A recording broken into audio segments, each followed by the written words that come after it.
So a federal court just denied a request to halt the ATF's new pistol brace rule. So let's talk about this.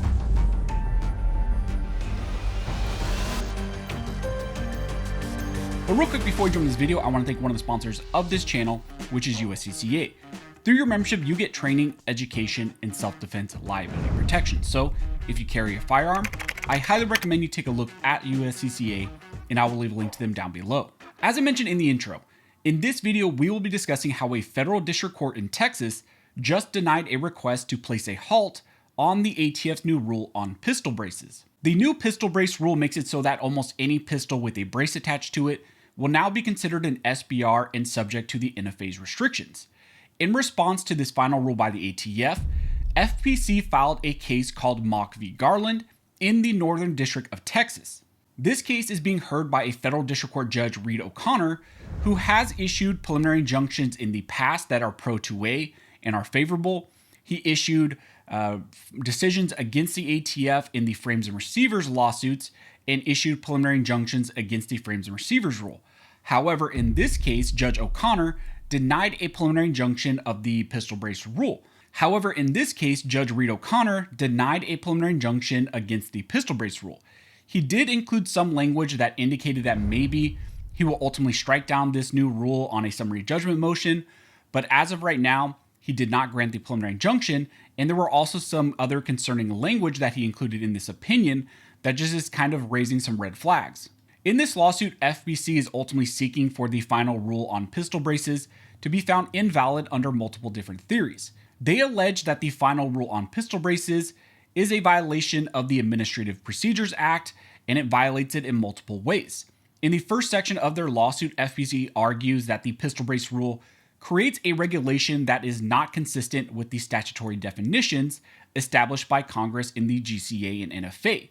They argue that the ATF is attempting to regulate weapons parts Congress expressly left out of the statute, and they are seeking to impose felony charges for those types of violations. Then also in this same section, we see FBC point to the recent Fifth Circuit en banc panel ruling in the Cargill case, which found that a court should not rely on something like Chevron deference. Instead, they should look at something like the rule of lenity. This concept essentially prevents the ATF from unilaterally becoming the judge, jury, and executioner on this issue because it prevents them from interpreting the rule, interpreting the statute however they want, creating a rule, changing that definition, and then enforcing their new interpretation. Second, in the lawsuit, FBC argues that the ATF violated the APA by not following the Supreme Court's decision in Heller, Caetano, and Bruen. They state, moreover, the final rule fails to adequately consider the Supreme Court's opinions in Heller, Caetano, and Bruen. In promulgating a final rule that directly impacts constitutionally protected firearms that are in common use, the agencies should have engaged in the court-mandated text and history analysis. Instead, the final rule merely pays lip service to Bruen. Finally, FBC argues purely on Second Amendment grounds that this rule is invalid. After the preliminary injunction was filed to Judge Reed O'Connor, he did state that he would issue his order before the end of this month.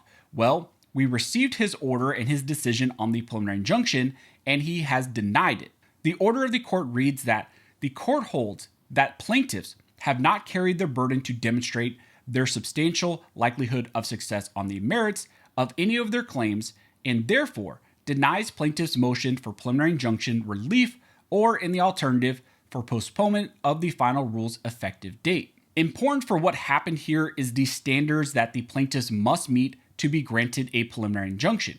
One of the primary things that a plaintiff needs to show and needs to prove to be granted that preliminary injunction is they must show a likelihood of success on the merits, which essentially is an initial legal showing that you can win this case when it's going through the full trial. Here, Judge Reed O'Connor believes that FBC did not meet this burden on any of their claims. From the opinion, it appears that one of the main sticking points for the judge is a lack of history and evidence that has been put forward in this case at this point. To me, the opinion reads as if the judge is simply trying to buy some time and wants more arguments and more briefs on this. I think that's a part of what he's doing here in denying the preliminary injunction, because he indicates later that maybe with more evidence, with more briefing, the plaintiffs could win on a motion for summary judgment. In the opinion, Judge O'Connor, in response to the Second Amendment arguments, responded that both these arguments rely on a purported lack of historical evidence of similar government regulations. Given the necessarily condensed briefing offered in support of this motion, the court cannot, on the minimal historical analysis provided, conclude that final rule is substantially likely to violate plaintiffs' Second Amendment rights. Though the historical record may support such a result at the summary judgment stage, the briefing presently before the court is not sufficient to justify the extraordinary remedy of preliminary injunctive relief. As such, the court finds that plaintiffs are not likely to succeed on the merits of their Second Amendment claims at this juncture. So this could simply amount to the judge here trying to buy some more time. However, there were some other concerning things that are included in this order. There's some language that really brings concern to me when I read this. For example, the judge stated, rules explaining when a brace or stabilizer redesigns a firearm or remakes a firearm sufficiently to a short-barreled rifle are therefore permissible. What the final rule purports to do is identify the criteria by which enforcers, in their application of the statute, will make that determination. It does not, as plaintiffs suggest, rewrite the definition itself. In short, it does not appear that the final rule so clearly contradicts the statutory definition of rifle that preliminary injunctive relief is in order. Thus, plaintiffs have not carried their burden to show a substantial likelihood of success on the merits of the APA claim. To me, that is concerning. The judge is indicating that he believes that the pistol brace rule and what it does is within the ATF's statutory authority. Then later the judge comes to the conclusion that even the Second Amendment claims would fail. He states, but plaintiff's first argument fails for the simple reason that the final rule does not ban stabilizing braces nor firearms equipped with them. It does require regulated individuals and entities to comply with the NFA's statutory requirements, but banning and regulating a firearm are not always one and the same. Nor does the Second Amendment bar the imposition of traditional registration and licensing requirements commonly associated with firearm ownership. He goes on to state that, and importantly, the final rule does not regulate stabilizing braces on their own, but only regulates the products when they are attached to a firearm. Thus, plaintiff maximum defense may still sell individual braces and individual plaintiffs may still purchase them without being affected by the final rule. So the judge takes the position that since this is not an outright ban on the braces and those items on their own, it does not violate the Second Amendment. The only thing he left in the air was whether regulating gunsmithing and regulating firearms in common use is a violation of the Second Amendment. He stated there isn't enough evidence to support those arguments right now at this stage, and maybe there is the potential that FBC wins those arguments on a summary judgment motion. However, at this moment, he believed that there was not a showing that the final rule violates the Second Amendment. So really not the way we wanted to start these pistol brace cases and these challenges. Luckily, there are some other cases seeking preliminary injunctions.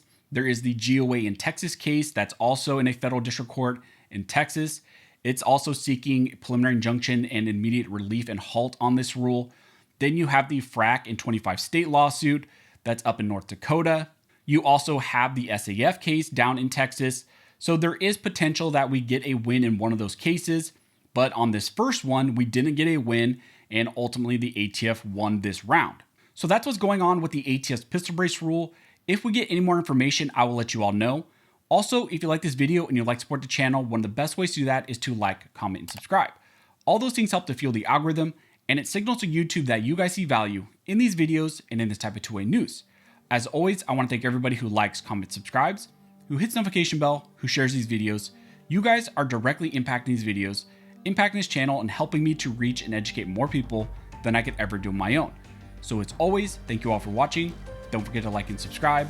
And never forget, this nation was built by armed scholars, and this nation will be maintained by armed scholars.